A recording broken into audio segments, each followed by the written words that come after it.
warahmatullahi wabarakatuh. Hai teman-teman semuanya, bagaimana kabarnya? Semoga sehat selalu ya, dan semoga tetap semangat belajarnya. Saya Aldasari Lubis, mahasiswa pendidikan kimia Universitas Malikus Saleh. Nah, pada pertemuan kali ini kita akan mempelajari tentang hukum-hukum dasar kimia. Sebelumnya, saya ingin bertanya nih teman-teman, apa sih kimia itu? Mungkin pertanyaan itu sepele ya, karena sudah sering kita dengar. Nah, sebenarnya kimia itu adalah ilmu fisik yang mempelajari tentang struktur, susunan, sifat, dan perubahan materi. Nah, teman-teman, di sini saya ingin bertanya lagi nih, pernah nggak sih kalian membuat kue? Pasti pernah dong ya kan? Apa-apa aja sih bahan-bahan untuk pembuatan kue itu? Nah, bahan-bahan untuk pembuatan kue itu yang pertama adalah tepung, mentega, ragi, gula, dan lain-lain. Nah, jika 100 gram tepung ditambahkan dengan 150 gram mentega, maka akan menghasilkan 150 gram. Nah, kira-kira perumpamaan mengenai hukum-hukum dasar kimia ini tidak jauh dengan hal seperti ini, yaitu jumlah massa zat sebelum atau sesudah menjadi produk.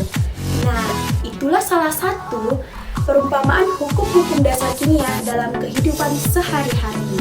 Untuk lebih jelasnya, kita akan membahas 5 hukum dasar kimia ini ya teman-teman. Yang pertama itu adalah hukum kekekalan massa atau hukum Lavoisier, dan yang kedua itu hukum perbandingan tetap atau hukum Gauss, dan yang ketiga itu hukum perbandingan berganda atau hukum Dalton, dan yang keempat itu adalah hukum perbandingan volume atau hukum Lagrange, dan yang kelima itu adalah hipotesis Avogadro. Nah, yang pertama hukum kekekalan massa atau hukum Lavoisier.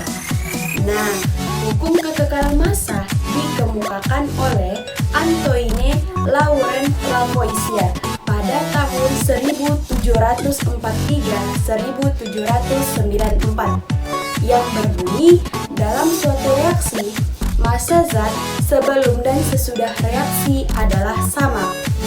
Dengan kata lain, massa tidak dapat diciptakan dan tidak dapat dimusnahkan. Artinya, selama reaksi terjadi, tidak ada atom-atom bereaksi dan hasil reaksi yang hilang. Nah, dapat diperhatikan ya teman-teman, gambar di samping ini gambar percobaan yang dilakukan oleh Lavoisier, di mana Lavoisier mereaksikan cairan merkuri gas oksigen dalam suatu wadah di ruangan tertutup, sehingga menghasilkan merkuri oksida yang berwarna merah. Apabila merkuri oksida dipanaskan kembali, senyawa tersebut akan terurai menghasilkan sejumlah cairan merkuri dan gas oksigen dengan jumlah oksigen yang sama seperti semula.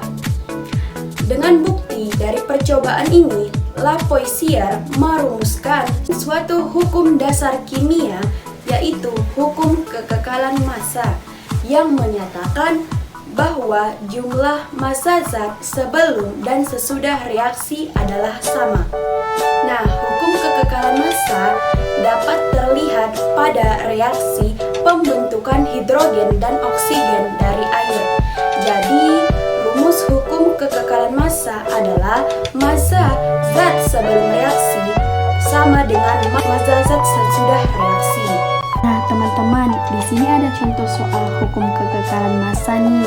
Nah, contoh soalnya yaitu diketahui sebanyak 1 gram natrium bereaksi dengan 1,54 gram klorin menghasilkan natrium klorida.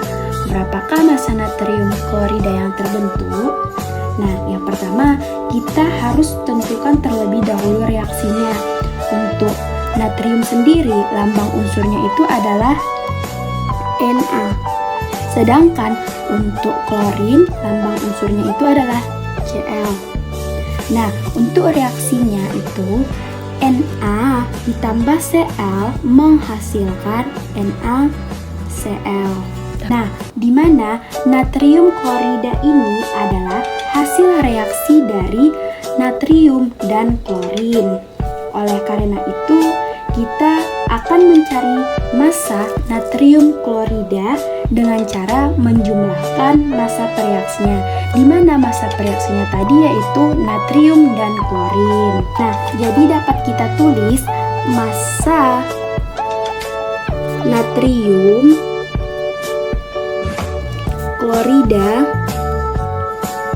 sama dengan massa natrium ditambah massa klorin.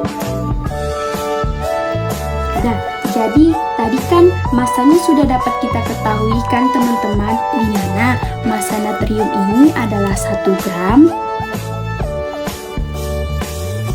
sedangkan massa klorin ini adalah 1,54 gram. Nah, jadi untuk menentukan massa natrium klorida ini, 1 gram massa natrium ditambah 1,54 gram klorin menghasilkan 2,54 gram natrium klorida. Nah, jadi ingat ya teman-teman semuanya, massa sebelum mereaksi kalau di jumlah itu sama dengan massa sesudah. Itulah namanya hukum kekekalan massa dalam ruangan tertutup. Nah, yang kedua adalah hukum perbandingan tetap atau hukum Proust. Nah, di mana hukum Proust atau hukum perbandingan tetap ialah salah satu hukum dasar kimia yang menyatakan bahwa suatu senyawa kimia terdiri dari unsur-unsur perbandingan dengan massa yang selalu sama atau konstan. Dalam hal ini dapat disimpulkan bahwa di setiap sampel suatu senyawa itu mempunyai komposisi unsur-unsur yang tetap di dalamnya. Sebagai contoh bisa kita lihat bahwa air terdiri dari 8/9 massa oksigen, 1/9 massa hidrogen. Nah, adapun untuk sejarah hukum Proust atau hukum perbandingan tetap ini pertama kali dikemukakan oleh seorang kimiawan asal Prancis yang hidup di tahun 1754 sampai 1826 yang bernama Joseph Proust. Perlu kalian tahu ya teman-teman, sebagai para pembaca, bahwa sebelum Joseph Proust mencetuskan hukum Proust ini tidak ada konsep yang jelas mengenai senyawa kimia, dan setelah dilakukan serangkaian eksperimen yang dilakukan oleh Joseph Proust antara tahun 1797 sampai 1803, maka hukum Proust ini secara resmi dikemukakan oleh beliau Joseph Proust. Nah, adapun bunyi hukum Proust atau hukum perbandingan tetap ini yaitu perbandingan massa terhadap unsur-unsur penyusunan senyawa kimia adalah selalu tetap dan sama atau selalu konstan. Dengan kata lain, setiap sampel suatu senyawa kimia akan mempunyai komposisi unsur-unsur yang tetap, contohnya maupun air yang berasal dari hujan, air dari es yang mencair, atau air dari uap air. Nah, jadi hukum Proust atau hukum perbandingan tetap ini di mana persen kadar unsur sama dengan X dikali AR per MR dikali persen senyawa. Untuk persen kadar unsur sama dengan X dikali AR per MR dikali 100%. Atau bisa ditulis juga dengan dalam bentuk massa, sehingga menjadi rumusnya itu X dikali AR per MR dikali persen senyawa. Nah, teman-teman, di sini ada contoh soal dari hukum perbandingan tetap atau hukum Proust nih, yang dimana soalnya yaitu tentukanlah perbandingan massa tembaga dan oksigen dalam oksida tembaga berikut berdasarkan percobaan penentuan massa tembaga dan oksigen berikut. Nah, di sini ada data percobaan yang digunakan untuk menentukan perbandingan massa tembaga dan massa oksigen di dalam dua buah oksida tembaga. Nah, yang ditanyakan adalah perbandingan massa tembaga dibandingkan dengan massa oksigen sehingga kita bisa menentukan massa tembaga dan oksigen di percobaan 1 dan 2 ini.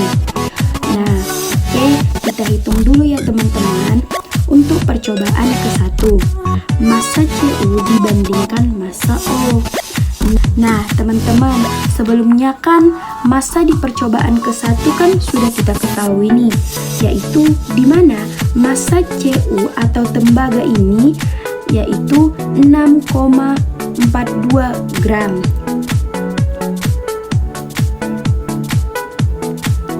Dibagi massa O, di mana massa O-nya itu berjumlah 1,62 gram.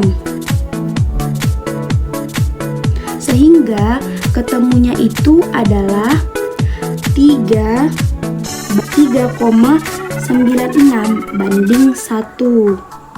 Nah, ataupun boleh juga dibulatkan dengan 4 banding 1 ya teman-teman. Nah, kita lihat juga nih untuk percobaan keduanya teman-teman. Massa Cu dibandingkan massa O. Dimana tadi nilai massa Cu-nya di percobaan kedua ini adalah 9,848 gram.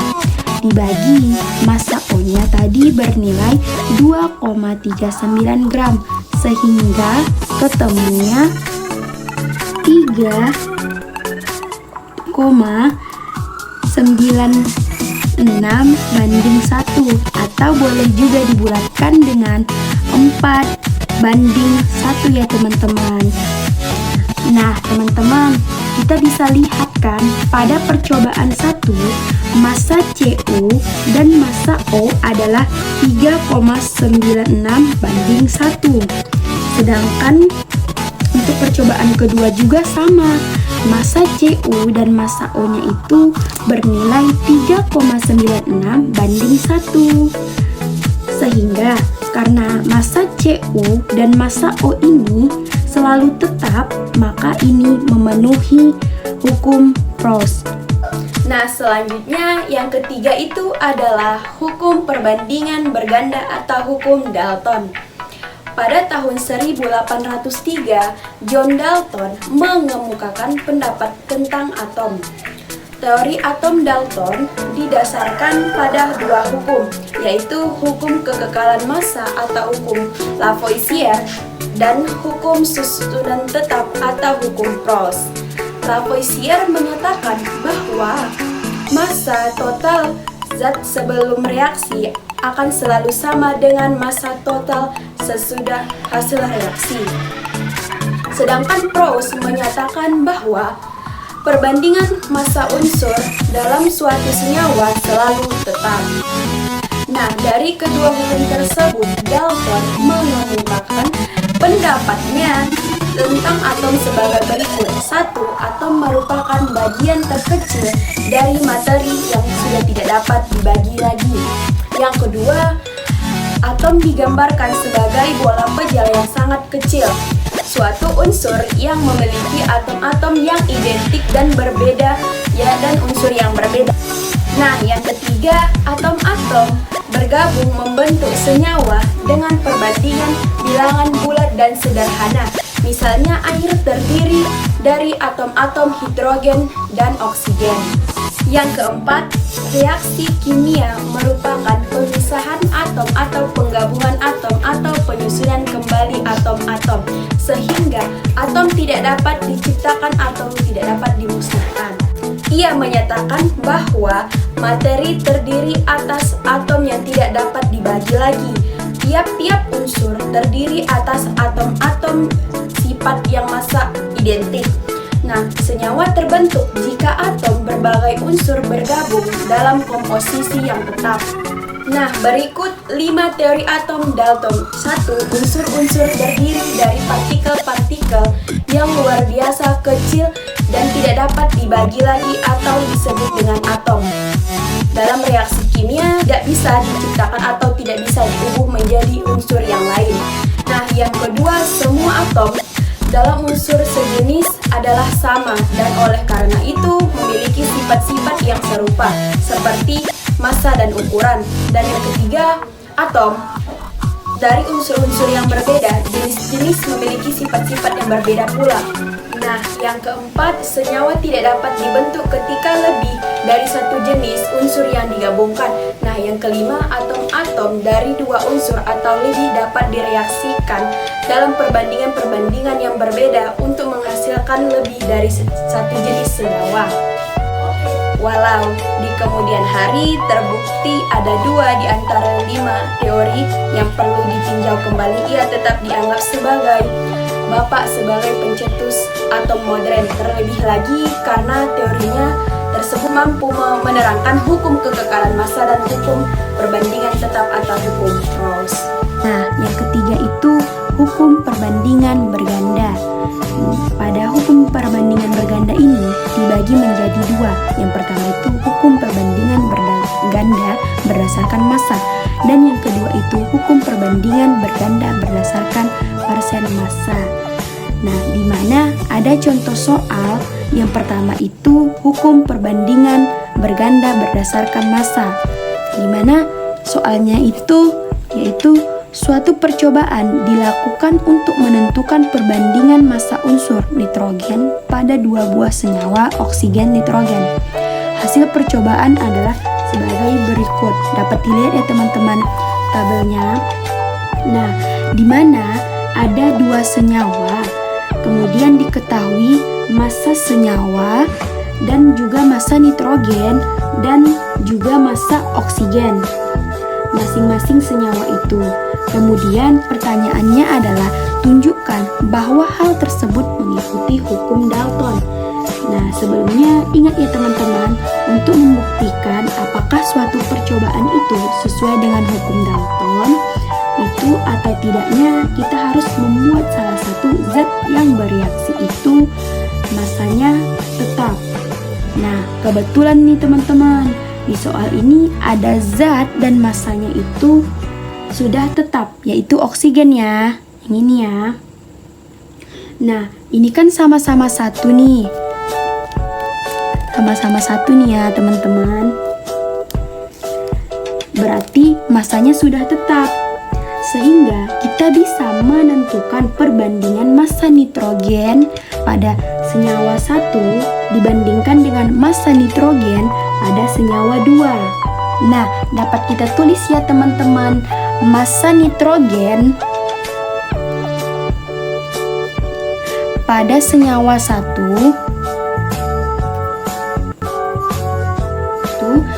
dibandingkan massa nitrogen pada senyawa kedua.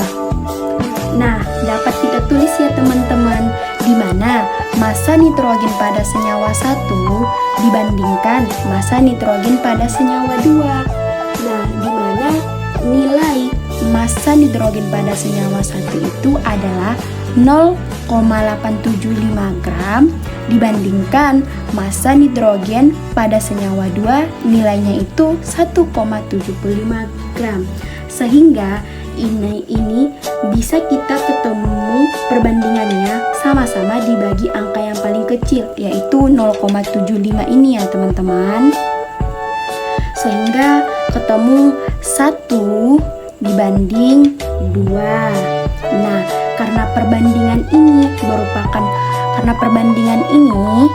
merupakan bulat dan sederhana, maka pernyataan atau soal ini adalah mengikuti hukum Dalton.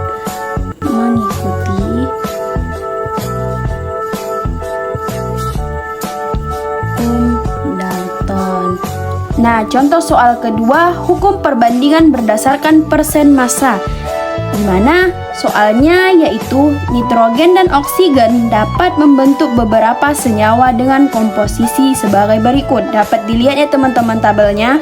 Nah, yang ditanya, tentukan perbandingan massa oksigen pada beberapa senyawa oksida nitrogen tersebut. Apakah mengikuti hukum Dalton?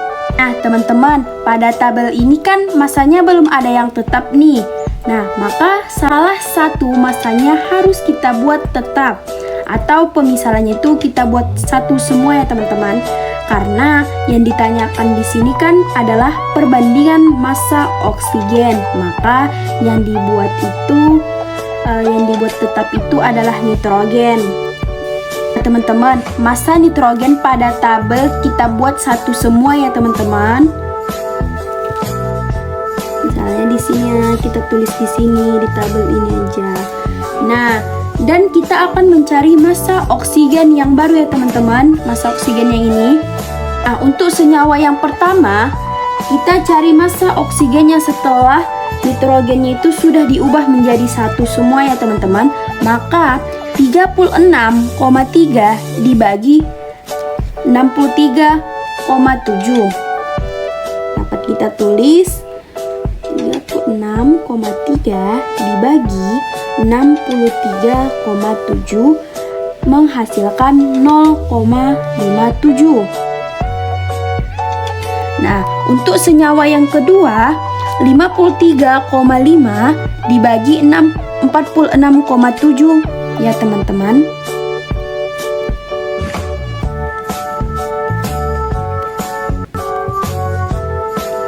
Menghasilkan 1,14. Nah, untuk senyawa yang ketiga teman-teman, 63,1 dibagi 36,9 menghasilkan 1,71.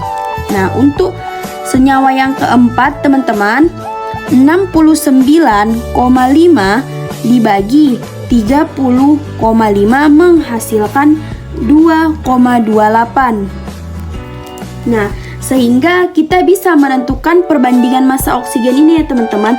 Nah, selanjutnya masukkan terus massa oksigen senyawa 1 dibanding massa oksigen senyawa 2 dibanding massa oksigen senyawa 3 dibanding massa oksigen senyawa 4. Nah, untuk massa oksigen senyawa 1 kan tadi 0,57. Untuk massa oksigen senyawa 2 kan tadi 1,14. Untuk massa oksigen senyawa 3 36,9. Untuk massa oksigen senyawa 4 yaitu 2,28. Dibanding semuanya teman-teman. Nah, jadi kan di sini kan teman-teman bilangannya itu kan masih bilangan pecah nih di sini teman-teman. Nah, sebelumnya kita harus sederhanakan dulu. Nah, untuk menyederhanakannya itu kita pilih bilangan yang terkecil antara di sini semua ya teman-teman. Nah, jadi kan bilangan terkecil di sini kan 0,57. Jadi kita bagikan semua ini dengan 0,57 ya teman-teman.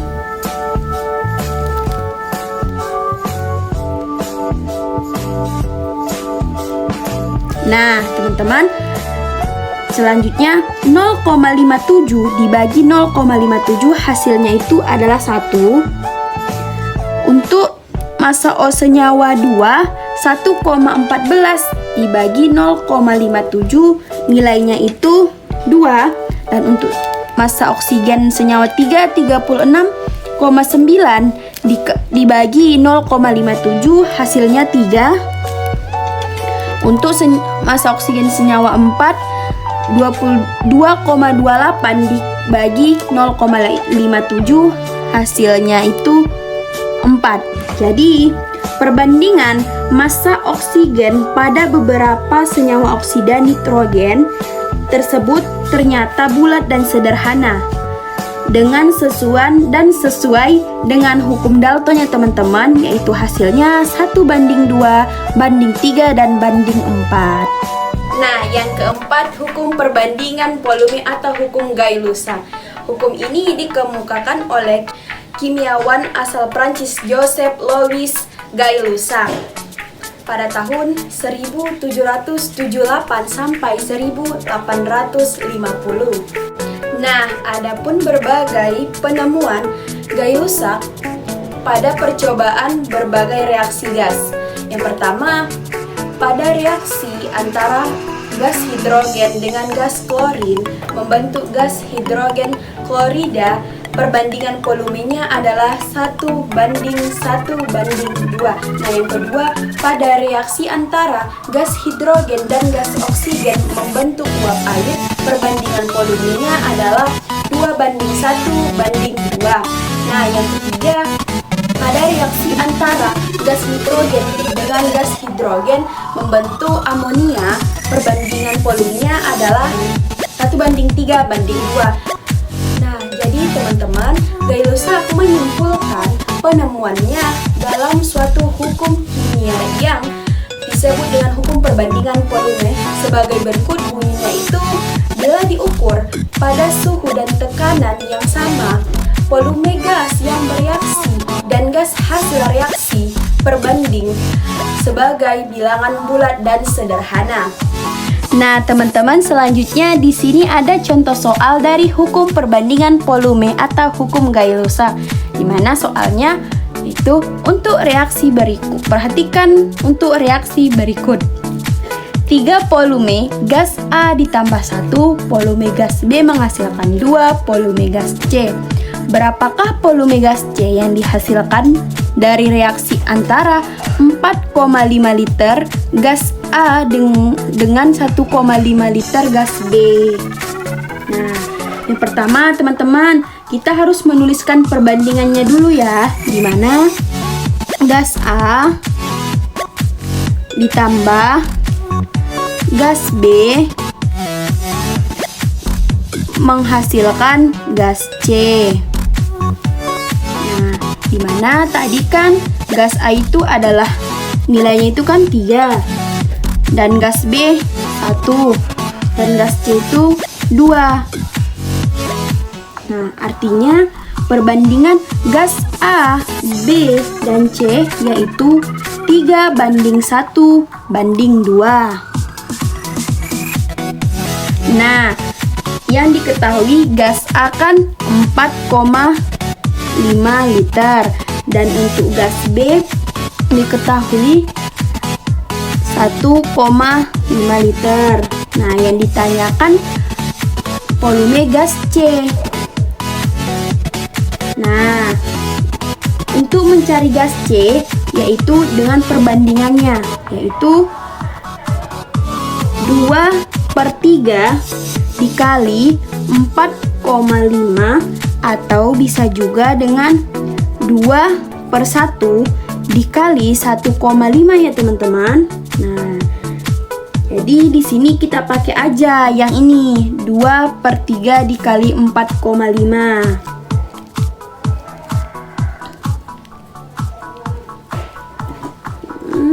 Menghasil 2/3 dikali 4,5 ini menghasilkan 3 liter. Nah, jadi volume gas C yang dihasilkan adalah 3 liter ya teman-teman. Nah, yang kelima itu adalah hipotesis Avogadro atau hukum Avogadro.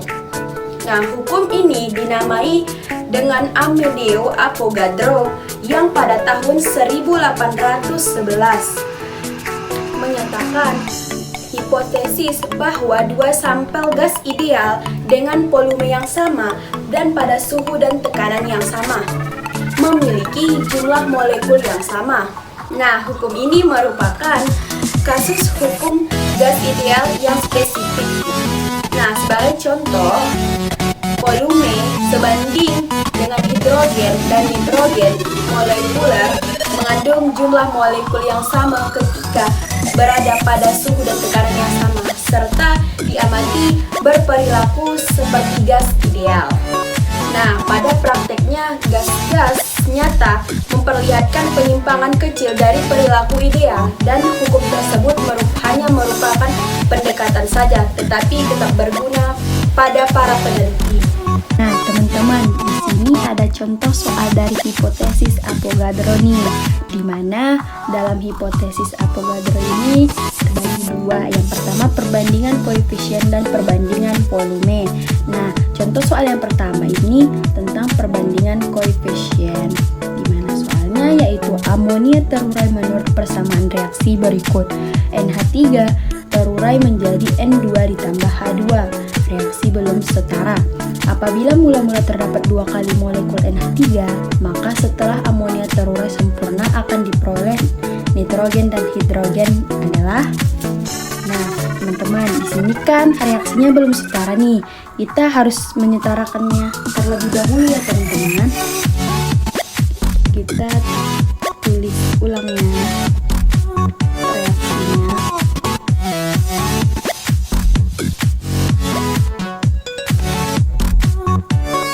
Nah, teman-teman, di sini kan N-nya kan 1, sedangkan di sini kan N-nya 2. Biar sama-sama 2, kita tulis 2 di sini ya, teman-teman. Nah, selanjutnya di sini kan hanya 3, sedangkan di sini hanya 2 kan, teman-teman. Nah, teman-teman, H di sini kan 3 dikali 2 sama dengan 6. Sedangkan H di sini kan masih 2. Biar sama-sama setara, kita tulis di sini 3. Nah, 3 dikali 2 kan 6. Nah, jadi reaksi ini sudah setara kan, teman-teman? Nah, selanjutnya teman-teman, karena tadi kan mula-mulai NH3-nya itu 2 kali. Nah, kemudian N2-nya itu adalah X. Kenapa X? Karena koefisiennya di sini kan 1 nih. Di sini kan 1, makanya ditulis X. Dan kemudian H2-nya dia di sini, dia dengan NH3 ini adalah 3:2.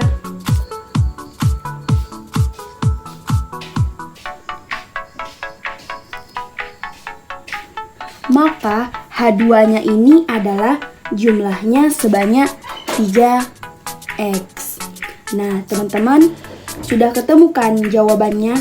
Jumlah nitrogen yang dihasilkan adalah X, sedangkan H2-nya yang dihasilkan adalah 3X. Nah, oke teman-teman, sekian dari pelajaran kita hari ini. Saya rasa masih banyak kekurangan yang saya sampaikan. Semoga video ini dapat bermanfaat bagi untuk kita semua.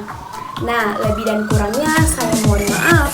Terima kasih telah menonton video ini ya, teman-teman. Wassalamualaikum warahmatullahi wabarakatuh. See you, teman-teman.